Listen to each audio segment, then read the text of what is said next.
સૌને મારા જય શ્રી કૃષ્ણ. અત્યારે અમે ગોંડલથી સીધા જશું નાથદ્વારા. તમને નાથદ્વારાનો આજે જગ્યા બતાવશું. लॉगिंग हो गई बाकी है अरे यार कब आए आप आज ही आया. મોર્નિંગ નવા વિડીયોમાં સ્વાગત છે તમારું. અત્યારે અમે જઈ રહ્યા છીએ ગોંડલથી નાથદ્વારા. બોલો ગિરિરાજ ધરણ કી જય. નાથદ્વારા શ્રીનાથજી કહેતા હોય છે, નાથદ્વારા કહેતા હોય છે. ત્યાં અમે જવાના છે અને અમે ગાડી કરી છે ટેમ્પો ટ્રાવેલર. હા, કારણ કે ઇઝીલી બધા જો પાછળ પલંગ જેવું સેટિંગ કરી નાખ્યું, બરાબર. એટલે ઇઝીલી આરામથી સુતા બેઠા બેઠા લાંબા પગ કરીને થકારો ન લાગે એની માટે લેડીઝને છોકરાઓને રમી શકે, અહીંયા ખાઈ શકે. અને બાકી શું છે કે 1200 કિલોમીટર થાય ટોટલ આવક જાવક, બરાબર. એટલે જવાના 550-600 કિલોમીટર થાય છે, એટલે આરામથી જઈ શકે એમ. આરામથી જઈ શકીએ. બાપુ જય માતાજી. જય દ્વારકાધીશ. અને આ છે ખોડિયાર ટેમ્પો સર્વિસ, બરોબર ને ભાઈ? ખોડિયાર ટેમ્પો કદાચ કોઈને જવું હોય તો સ્ક્રીન ઉપર આપેલા નંબર પર ફોન કરજો. સુનિલભાઈને ફોન, બરોબર ને? સુનિલભાઈ ફોન કરે ને તમે? હા, સુનિલભાઈ નંબર હું આપી દઉં સ્ક્રીન ઉપર અને તમે એમને ફોન કરજો. આખા ગુજરાતમાં લઈ જશો કે ગમે ત્યાં લાગે તો ભાઈ શું સુવિધા છે, શું સિસ્ટમ છે, તમે એમને જાણી લેજો. કારણ કે અમે બધું કઈ જીતુભાઈ બધું કર્યું છે. તો હવે આપણે સીધા ડાયરેક્ટ જઈએ નાથદ્વારા. રસ્તામાં અમે ક્યાં જમશું, શું કરશું. હા, લાઈટો થઈ ગઈ ભાઈ. પાછળ બતાવી દો બધાને. હલ્લો કઈ નહીં બધાને.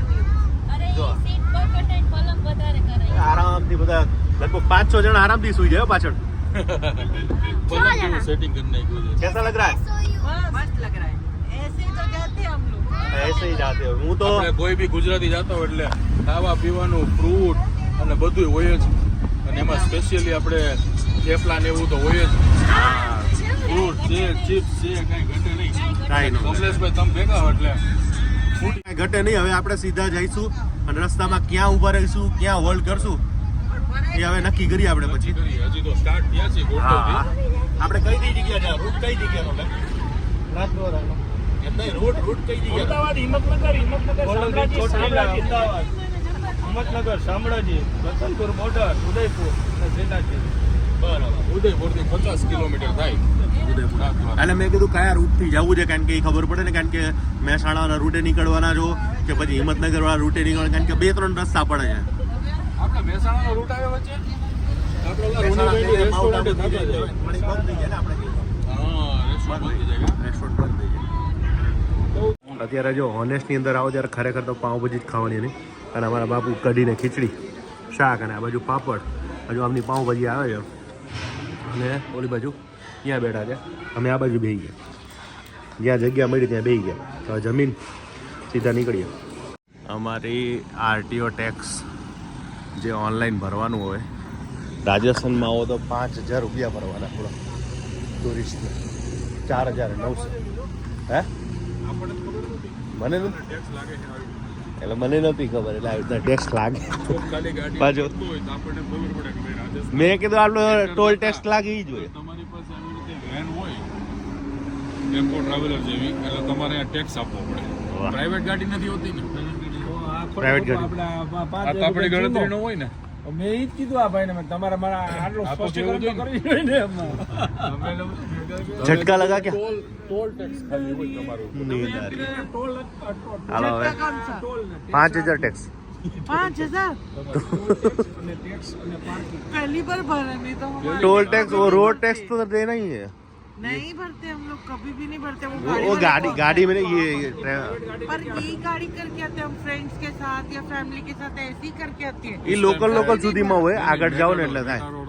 मैटाडोर नहीं, यही करके देखिए तो आता है. ચાલો, આવી રીતના ઓનલાઈન ટેક્સ હોય છે. ટેક્સ આવ્યો છે 4500 રૂપિયા, 200 રૂપિયા બીજું. એટલે આવો ટેક્સ હોય છે. મને તો ખબર જ નથી. કોને ખબર હતી કોમેન્ટ કરજો. 5,000 રૂપિયા ટેક્સ. અને એમાં પ્લસ પાછું એટલે 5 દિવસનું પાછું. મને તકલીફ એ વાતની છે કે આ 5 દિવસ આપણે જવાનું છે 2 દિવસ, પણ ખરેખર તો 1 દિવસ 2 દિવસ માટે ને આપવું જોઈએ કે ના આપવું જોઈએ? હા, આ 5 દિવસનું આપણે મેક્સિમમ 5 દિવસ આપે મેક્સિમમ. પણ એ હવે આજના યુગમાં સિસ્ટમ પ્રમાણે ખરેખર આપણે 1 દિવસ તો 1 દિવસનું આપવું જોઈએ, 2 દિવસ તો 2 દિવસ. યુપીમાં એમપીમાં હરિયાણામાં બધામાં એક દિવસ આપે છે અહીંયા આપણે રાજસ્થાનમાં આવી રીતના હોય હા રાજસ્થાનમાં મિનિમમ 5 દિવસ આપે છે અત્યારે અમે પહોંચી ગયા છીએ નાથદ્વારાથી હવે જશું ડાયરેક્ટ હોટલે ફૂલ ઠંડી છે મંદિરમાં નહીં જવા દો. હવે અત્યારે લારી લીધી હાથ લારીમાં બધો સામાન લઈ લીધો હવે અમારી હાથ લારી જાહે આગળ ધીમે ધીમે વાહે રહેવાનું આપણે કેટલા દિનનો સામાન હે જીતુભાઈ 3 દિવસનો 3 દિનનો મહિનાનો હોય તો કેટલો થાય એક ટેમ્પો જ બોલાવવો પડે આપણે નાથદ્વારા આવી ગયું છે વર્ષો પછી એમાં છે પાછા નાથદ્વારામાં હા શ્રીજીના ચરણોમાં હું ઘણા ટાઈમ પછી આવ્યો મંદિરથી બિલકુલ બહારે થોડાક આવતા હોટલ ભક્તિ પેલેસ થેન્ક યુ ભાઈ ખુશ ના ભાઈ સામાન લઈ આવ્યા હતા લારી સિવાય ભેગું ના થાય તમારું ને ભક્તિ પેલેસ ભક્તિમાં થઈ જાઓ લીન અને મંદિર અહીંયા સાવ બાજુમાં બાજુમાં જ છે પાછળનું દ્વાર છે ને મંદિરનું અહીંથી 1 મિનિટનો રસ્તો છે બરાબર હવે જાશું આપણે હોટલમાં રૂમ બતાવી દઈએ આ હોટલ છે ભક્તિ પેલેસ તમે જો સવારે આવતા હોય તો મંગળા આરતી સવારે મંદિર 5:30 થી 6 પછી જે આવી રીતના 6 વાગ્યા સુધી હોય પછી શિંગાર 7 થી 7:30 ગ્વાલ 9:30 થી 10 રાજભોગ 11:30 થી 12 એટલે આવી રીતના મંદિર કપાટ ખુલતા હોય છે એટલે આ પ્રમાણે તમારે દર્શન કરવા જવાનું સવારે 7 વાગ્યા તો 7 વાગે તમારું મંદિર થઈ જાય ચાલુ બંધ હો ગયા હવે ભોગ આરતી ખુલે ને ગ્વાલ अबे वो बंद हो गया 7:30 बजे वाला लास्ट में अभी वो सिंगार वाला चालू होगा ना सिंगार हो गया हो गया अब खुलेगा आपको 9:15 वाला ग्वाल 9:15 वाला फिर राजभोग अच्छा 11:15 એટલે આવી રીતે મંદિરના દર્શન કરવાના કોઈ પણ મંદિર તમે જાઓ છો તો તમે ડાયરેક્ટ જઈ શકો પણ આ એક મંદિર એવું હોય છે કે તમારે જ્યારે ભગવાનનો શું કહેવાય શિંગાર થતું હોય ભોગ થતો હોય ત્યારે જ તમે જઈ શકો દર્શન કરવા બરાબર નકર કોઈ મંદિર હોય તો આપણે ગમે ત્યારે દર્શન કરવા જઈ શકીએ પણ અહીંયા તો જ્યારે આ શિંગાર હોય કે ભોગ હોય ત્યારે જ દર્શન કરવા મળે સવારે ઉઠે ત્યારે મંગલા પછી શ્રીંગાર કરે ત્યારે શ્રીંગાર પછી ગાયને રમાડવા જાય ત્યારે ગ્વાલ બરાબર પછી જમે ત્યારે રાજભોગ પછી સૂઈને ઉઠે એટલે ઉત્થાપન હા પછી જ્યારે એને ભોગ ધરવામાં આવે એટલે ભોગ પછી સાંજની આરતી અને રાતે સુવા પેલા એટલે શયન બંધ છે રેડી તો આજનો વિડીયો એ ભીતર થાય એને કહેવાય ભીતર બરાબર ચલો રૂમ બતાવી દઉં મારો 106 નંબરનો રૂમ છે અને રૂમ તો બહુ સરસ છે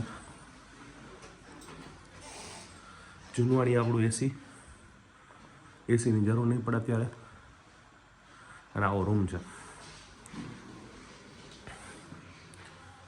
બધું બતાવી દેલું જેથી કરીને તમને કદાચ ક્યારે આવવું હોય તો તમે આવી શકો મંદિરથી બહુ નજીક છે તો આજનો વિડીયો પૂરો કરીશ તમને હું દર્શન તો કારણ કે એલાઉડ નથી મંદિરનું પણ થોડું બહારથી તમને દર્શન કરાવી દઈશ અત્યારે તમે સવારે આવો તો જો બધા આવું કંદમૂળ મળે ફ્રૂટ મળે અને મસ્તીનો નાસ્તો મળે જો તમારે નાસ્તો કરવો તો સૌરાષ્ટ્ર અલ્પારજા ચોક કહેવાય ચોકની બિલકુલ પાછળ જ છે અને આપણા ગુજરાતી છે ધોરાજીવાળા ઘરની ધોરાજી ચલાવે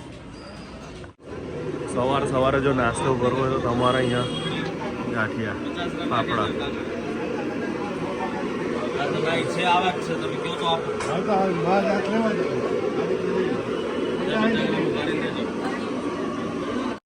જીતુભાઈને કઢી નથી એટલે મજા ના આવી એટલે જગ્યા ચેન્જ કરી નાખી ભગવાન પાસે આવી ગયા છે ભગવાન નાસ્તા હાઉસ જેઠાલાલના મનપસંદ જલેબી ફાફડા પૌવા અને ખમણ છે ખમણ બહુ સરસ છે ફાફડા તો આપણા અહીંયા છે ને કડક ફાફડા હોય છે પછી અહીંયા મૂળો આપે છે મૂળા કાપીને આપે છે પપૈયું છે અને ખાસ કઢી માટે જીતુભાઈ અમારે જગ્યા ચેન્જ કરી જે જોઈ કોમ્પ્રોમાઇઝ નહીં કરવાનું જીવનમાં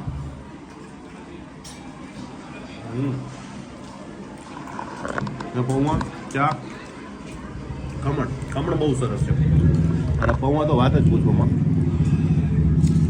આ તમને આપણે જે ખાશું એટલે થોડાક ડિફરન્ટ થઈ જશે અને આ લોકો લાલ ને કડક બનાવે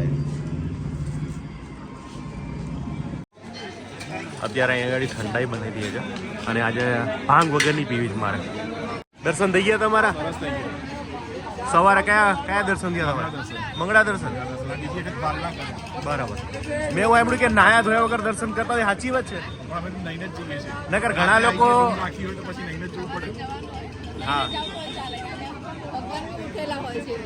હા એ વાત છે. ચાલો અહીંયા મોબાઈલ જમા કરાવી લેવાનો છે. મોબાઈલ મૂકી દેશે. દર્શન કરી આવી 3:45 બપોરના. બહુ અદ્ભુત દર્શન થઈ ગયા. મોબાઈલ રાખીને જવાનો, બૂટ આગળ કાઢવાના અને મસ્ત દર્શન થઈ ગયા. હવે આગળ થોડાક જાશું અને આજે ફરીશું, શું જમશું એ બધું તમને આગલા વિડીયોમાં કહીશું. આજનો વિડીયો પૂરો કરીશ. મળીશ પાછા નવા વિડીયો સાથે. મસાલે મળશે મેડિકલ મસાલે लॉगिंग हो गई, बाकी है बाकी बाकी है। अरे यार कब आए आप? आज ही आए. आप कहाँ से हो? मैं मतलब यहाँ पे शादी हुई है, हूँ मैं प्रॉपर अहमदाबाद से हूँ। આમ તો ગુજરાતી જ છો ને? हाँ गुजराती છું, અહીંયા લગન થયા છે। અચ્છા વાહ, સરસ સરસ. તો કઈ બાજુ રોકાયા છો? હું અહીંયા જ આપણે દ્વારાની ગલીની અંદર તમે આવશો ત્યારે સુખડી રેસ્ટોરન્ટ, ત્યાં તમે સર્ચ મારી લેજો, તમને ખ્યાલ આવી જશે. બહુ સારું રેસ્ટોરન્ટ છે. લાઈનમાં વારો આવે આવી ગયું છું અને જો કદાચ કોઈને ફ્રી હોમ ડિલિવરી જોતું હોય હોટલમાં તો પણ મળી જશે. અને સિટિંગ બહુ નાનું છે, વેટિંગ બહુ મોટું હોય છે. જેટલું સિટિંગ છે એ પ્રમાણે વેટિંગ બહુ મોટું છે. હવે ઓર્ડર કરશું શું મળશે. પનીર ટેબલ ઉપર ખીચડી, કઢી, પછી પનીર બટર મસાલા અને વેજ હાંડી તો મંગાવ્યું છે. પણ મને ચપાટી રોટલી જ વધારે પસંદ છે અને મસાલા પાપડ. એમના મસાલા પાપડ મને ખૂબ ગમ્યા. જ્યારે મશીનમાં શેકવું એવું લાગે તેલ વગરના પાપડ છે. અને આ છે શાક.